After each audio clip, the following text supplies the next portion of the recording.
2015년 10년간의 독일 유학 생활을 마치고 귀국한 후 벌써 10년이라는 시간이 흘렀습니다.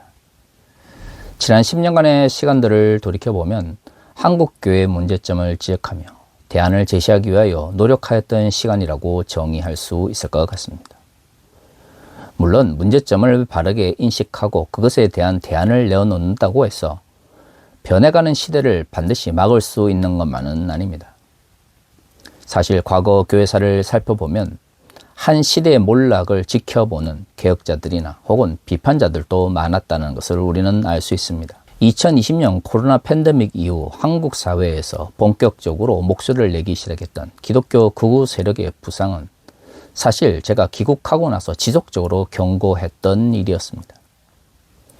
하지만 때로는 한 사람의 경고나 비판만으로는 변하는 시대를 막을 수가 없는 경우도 있는 것이죠.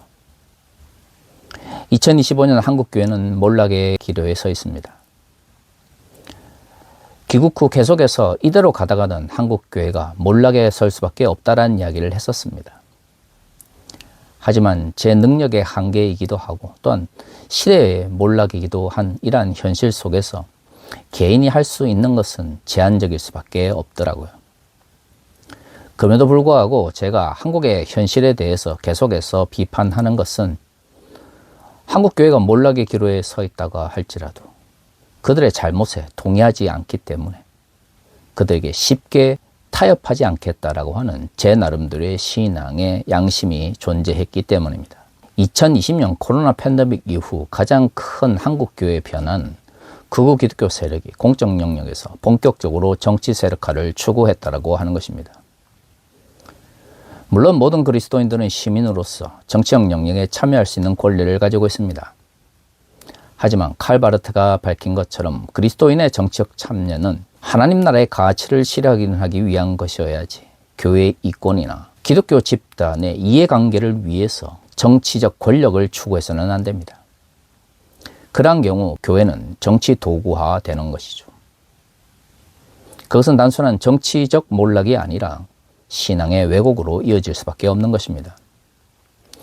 이런 측면에서 한국교회의 미래는 그리 밝지가 않습니다. 어느 순간부터 한국교회는 혐오와 차별을 대표하는 집단으로 변질되어 버린 것이죠. 실질적으로 근본주의 대형교회들을 중심으로 사회적 약자들과 소수자들에 대한 혐오와 차별을 그리고 적대감을 부추기는 일이 너무나 일반적인 현상으로 자리 잡고 있습니다. 시민사회 영역에서도 한국의 주류 교단들을 생각할 때 혐오와 차별, 적대감을 부추긴다는 이야기를 쉽게 하고 있는 현실이죠. 사회적 신뢰를 잃어버린 교회는 그 어떤 경우에도 성장도 또한 사회적 영향력도 미칠 수 없다는 것을 우리는 교회사를 통해서 많이 배웠습니다. 그럼에도 불구하고 현재의 이권에 집착하고 있는 한국의 근본주의 대형교회들은 이러한 현실을 제대로 인식하지 못하고 있는 것이죠. 과거에도 한국교회는 이런 방식으로 사회적 선동에 쉽게 동요해 왔습니다.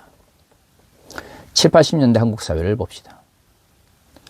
빨갱이나 혹은 반공주의라고 하는 것이 너무나 쉽게 이야기해 주되는 시대였습니다.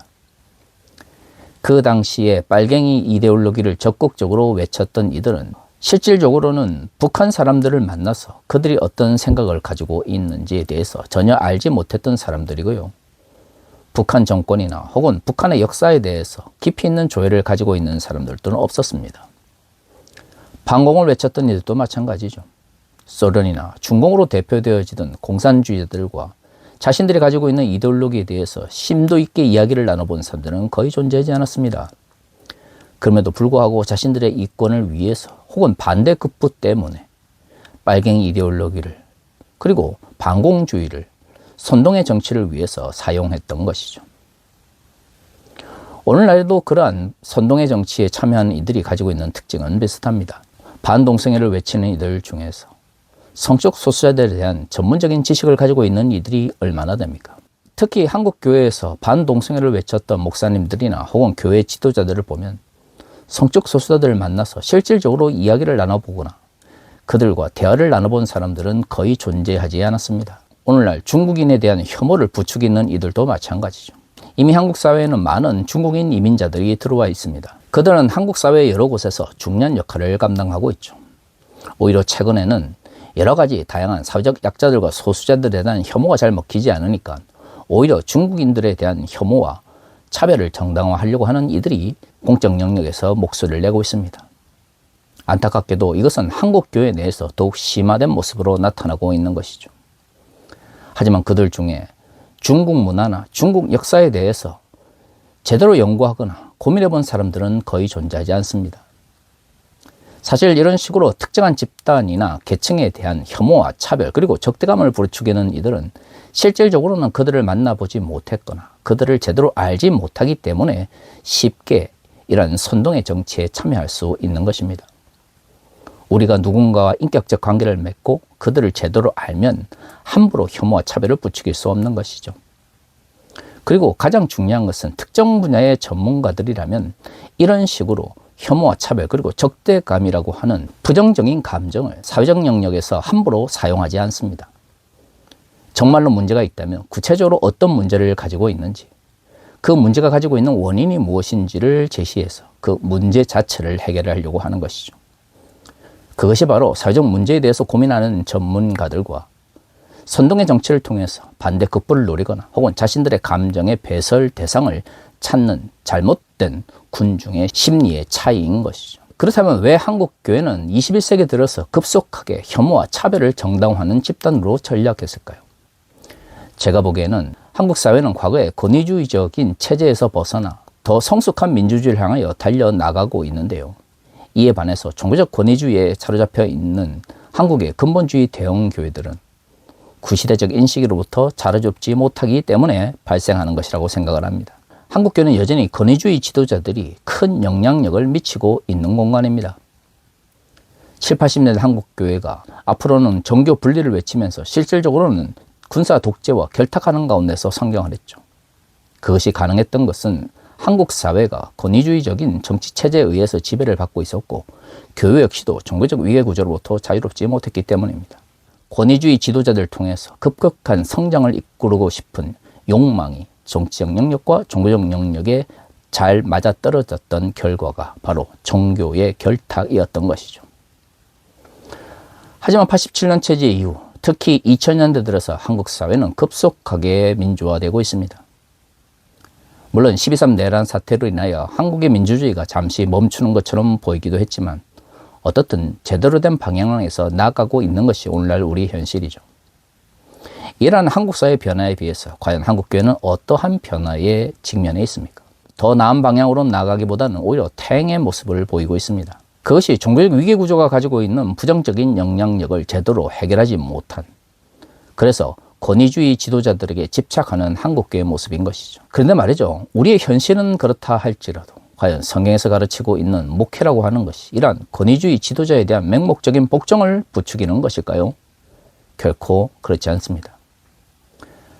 권위주의 지도자들의 지도력 혹은 카리스마에 한국교회가 어떤 방식으로 성장해 왔던 그것은 성경에 가르친과는 아무런 관계가 없는 종교 집단의 성장을 위해서 왜곡된 사회적 구조와 인식을 받아들인 결과라고 볼 수밖에 없는 것이죠. 오늘의 본문의 말씀은 과거 권위주의적인 한국 교회 내에서 굉장히 왜곡된 방식으로 이해되어져 왔습니다. 5절의 말씀은 이렇게 이야기합니다.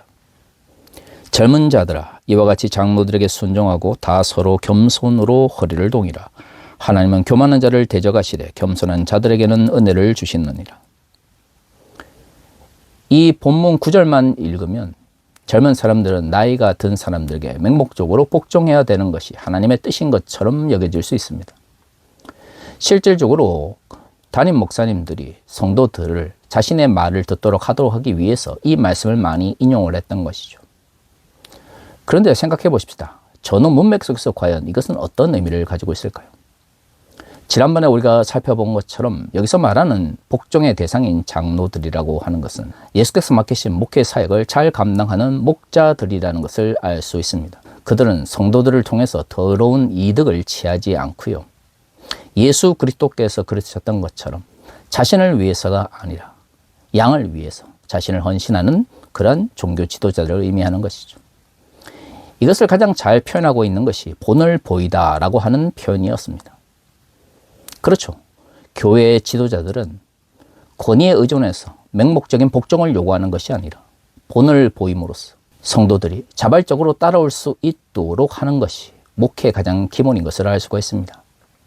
하지만 2000년 전에나 지금이나 성도들을 통해서 더러운 이득을 취하는 이들이 있기 때문에 이들에 대한 경고의 말씀이 오늘 우리가 읽은 본문의 말씀 앞에 있는 것이죠. 그렇다면 젊은 사람들이 복종해야 될 종교 지도자는 어떤 사람입니까? 그렇습니다. 목회를 잘 감당하는 사람. 본을 보임으로써 젊은 이들에게 스스로 하나님의 뜻을 쫓아갈 수 있도록, 또한 종교 지도자들과 함께 걸어갈 수 있도록 삶의 방향을 제시해 주는 사람입니다. 그들은 양을 위해서 헌신하되 그들을 통해서 더러운 이득을 취하지 않는 사람들이죠. 이런 사람들에게 권위주의적인 목회나 목회자라고 하는 것은 전혀 어울리지 않습니다.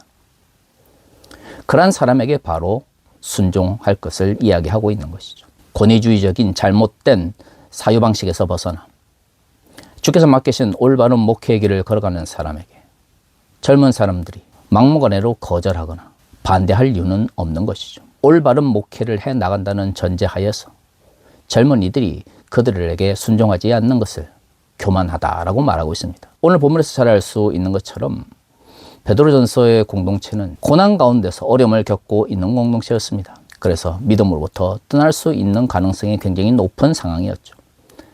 이런 이들에게 예수께서 원하시는 목회를 하는 장로들은 올바른 신앙의 방향을 제시하는 지도자들이었습니다. 그들의 이야기가 듣기 싫어서 교만하고 또한 겸손한 자세를 취하지 않는다라고 하는 것은 결국 하나님의 뜻을 저버리고 자신이 원하는 방식대로 나아가고자 하는 욕망을 표출한다는 것을 의미하는 것이죠. 그래서 5절에서 젊은 이들에게 장로들에게 복종할 것을 이야기하고 있는 것입니다. 이 본문은 그 어떤 경우에도 권위주의 지도자들에 대한 맹목적인 복종을 가르치고 있는 것이 아니죠. 6절부터 10절까지의 말씀을 잘 살펴보면 오늘 우리가 읽은 본문의 말씀에서 가장 중요한 것은 복종하라가 아닙니다. 근신하라라고 하는 말이 가장 중요한 말씀인데요. 이 근신의 모습이 결국 우리의 일상적인 생활 속에서 겸손함으로 표현되어지는 것이죠.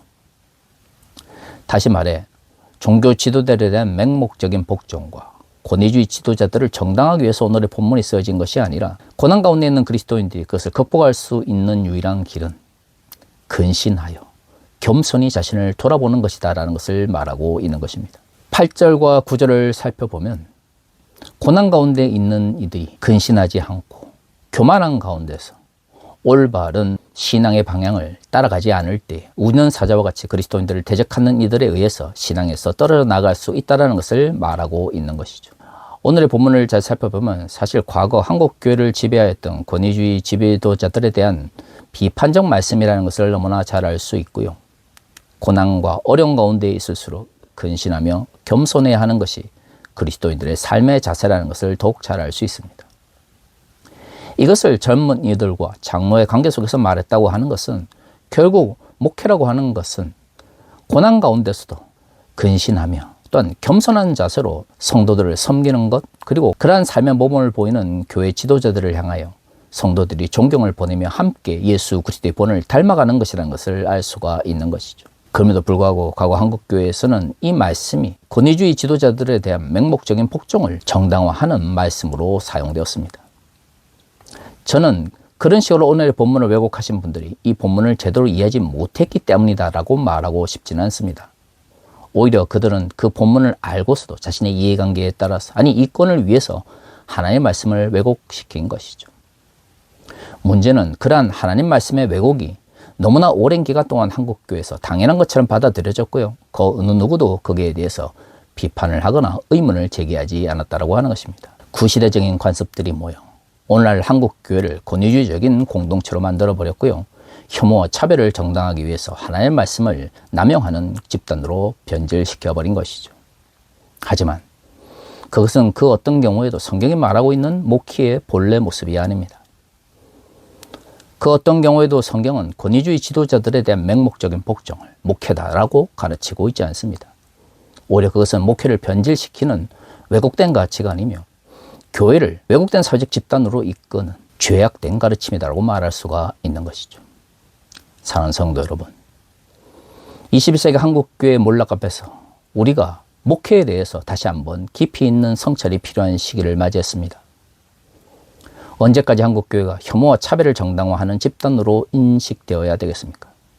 사회적 약자들과 소수자들에 대한 사랑을 베풀고 그들과 함께하며 그들의 눈물을 닦아주기 위해 노력하는 교회의 모습은 과연 언제 실현될 수 있을까요? 한국 교회가 몰락에서 벗어나 올바른 방향으로 나아가기 위해서는 권위주의 지도자에 대한 맹목적인 폭정을 목회라고 가르치는 잘못된 목회에 대한 이해에서 벗어나야 합니다. 목회에 대한 올바른 생각을 정립함으로써 한국교회가 진정 사회적 약자들과 소수자들에 대한 사랑과 자비를 실천하는 공동체로 변화되기를 원합니다. 그것이야말로 진정 21세기 한국 사회에서 예수 그리스도를 본받아 살아가는 그리스도인의 모습임을 저는 확신합니다. 다시 기도하겠습니다.